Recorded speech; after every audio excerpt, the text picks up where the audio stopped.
Assalamualaikum warahmatullahi wabarakatuh. Berjumpa kembali dengan catatan Syafiq Hasim.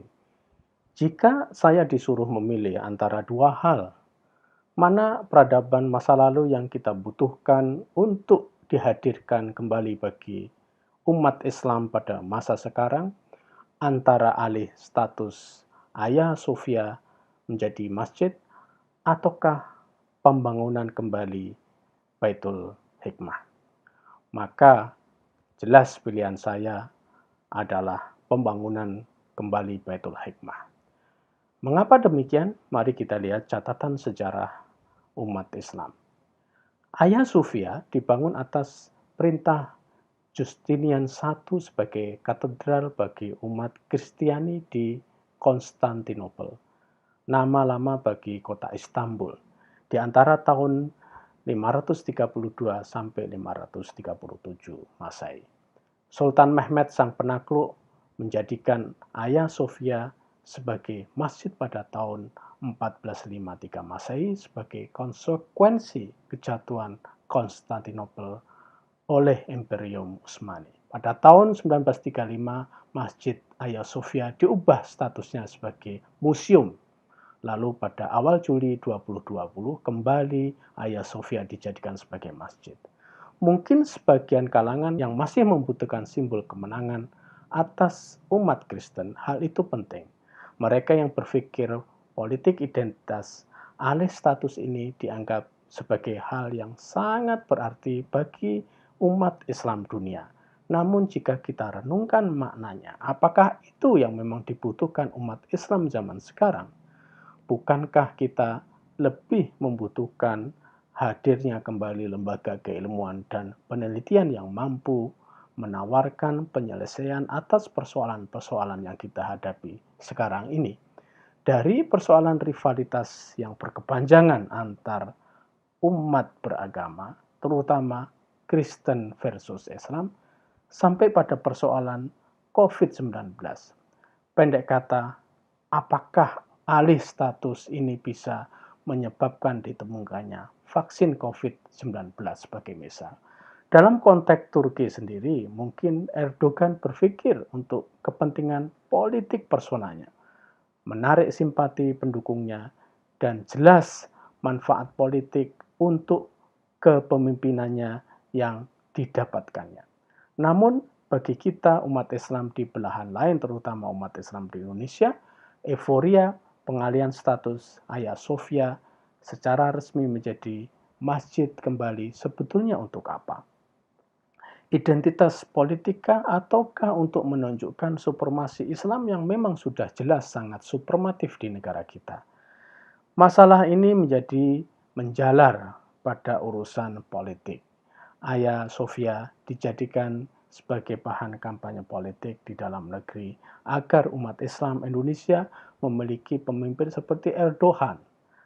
Kembali lagi bagi saya pribadi, pembangunan kembali lembaga keilmuan dan penelitian seperti Baitul Hikmah jauh memiliki relevansi dibandingkan dengan alih status Hagia Sophia menjadi masjid di atas. Kita sudah memiliki masjid di mana-mana di seluruh dunia, apalagi di Turki. Jumlah masjid di Turki misalnya secara keseluruhan mencapai 82.693 dan khusus di Istanbul 3.113. Jumlah rumah ibadah non-muslim di Istanbul berdasarkan sensus 2000, gereja sebanyak 123, sinagog sebanyak 20. Di dalam sejarah peradaban Islam, kita pernah memiliki lembaga keilmuan dan penelitian yang berhasil menghantarkan puncak kemajuan Islam yang belum bisa terulang lagi sampai sekarang ini. Lembaga itu bernama Baitul Hikmah, rumah kebajikan. Baitul Hikmah yang merupakan perpustakaan adalah lembaga yang sangat istimewa di dalam sejarah peradaban Islam. Selain tadi berhasil memajukan Islam sebagai pusat ilmu pengetahuan dan juga sebagai pusat peradaban yang tinggi, Baitul Hikmah adalah wujud lembaga keilmuan dan penelitian yang dilahirkan oleh kekuasaan Islam yang sangat bersifat terbuka dan inklusif. Dinasti Abbasiyah masa Al-Ma'mun mendirikan Baitul Hikmah dengan tujuan kemajuan keilmuan dan peradaban Islam. Banyak sejarawan yang mengatakan bahwa Baitul Hikmah adalah akademi peradaban yang paling penting dan besar, ahammu wa a'dhamu ma'hadi sikofi. Lihat kitab Uyunul Amba fi Tabaqatil Atibba. Apa hal utama yang dilakukan oleh Baitul Hikmah sehingga kemajuan Islam pada masa dinasti Abbasiyah tersebut tercapai? Bahkan tidak hanya kemajuan Islam, kemajuan Barat pun berhutang budi banyak pada lembaga Baitul Hikmah di atas. Pekerjaan utama Baitul Hikmah adalah melakukan pemindahan berbagai macam corak keilmuan dan pengetahuan yang telah ditinggalkan oleh para pendahulu. Nakli mukhtalifil anwa'il ulum wal ma'arif allati kanat lil umam allati sabaqathum.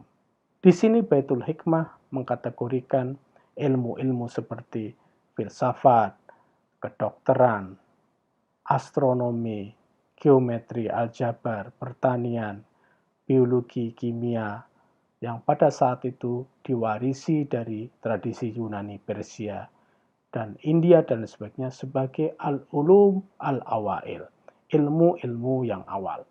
Istilah al-ulum al-awail ini menunjukkan sebuah ciri keterbukaan mereka, bahwa yang disebut ilmu itu universal. Ilmu pengetahuan bagi mereka tidak beragama, karenanya segala ilmu yang berkembang pada saat itu dialih pindahkan dari bahasa ibu mereka ke dalam bahasa Arab, bahasa umat Islam saat itu. Harun ar-Rasyid, Khalifah Abbasiyah, merekrut orang-orang terbaik untuk melakukan pekerjaan ini, meskipun orang-orang tersebut tidak beragama Islam. Penerjemah Kristen seperti Masaweh, anak Yuhana bin Masaweh, guru dari Hunain bin Ishaq, penerjemah Yunani ke dalam bahasa Arab yang juga Kristen sebagai contoh. Al-Ma'mun, salah satu Khalifah Abbasiyah, sangat takjub dengan keluasan keilmuan Hunain bin Ishaq yang Kristen. Dalam catatan sejarah, para ilmuwan yang mendominasi Baitul Hikmah adalah kalangan Kristen, Syriak, dan Persia, bukan kalangan Muslim. Hal itu dikatakan inna mu'dhama man kana ya'malu bidaril hikmah minan nasoro wal farsi wasuryani. Baitul Hikmah adalah gambaran toleransi terbesar dalam sejarah peradaban dan keilmuan Islam. Ta'assub pada jenis dan agama tertentu tidak ada pada saat itu. Yang ada adalah semangat kebebasan pemikiran yang sempurna. Bisakah kita saat ini membangkitkan hal-hal yang seperti dicapai oleh Baitul Hikmah di atas? Jika kita bisa, maka klaim Islam sebagai rahmatan lil alamin akan segera terwujud. Sebagai catatan, menghidupkan kembali peninggalan peradaban masa lalu sebagai bagian dari capaian peradaban Islam itu sangat penting. Namun lebih penting lagi adalah mengembalikan peradaban yang dibangun itu yang memang dibutuhkan oleh umat Islam untuk menjawab tantangan umat Islam yang semakin sulit saat ini. Karenanya, menghidupkan kembali Baitul Hikmah atau lembaga yang serupa menurut saya jauh menemukan relevansinya dibandingkan mengembalikan Hagia Sophia sebagai masjid. Peradaban umat Islam itu bukan hanya untuk umat Islam, tapi peradaban Islam itu juga untuk manusia secara umum dan universal. Demikian, wassalamualaikum warahmatullahi wabarakatuh.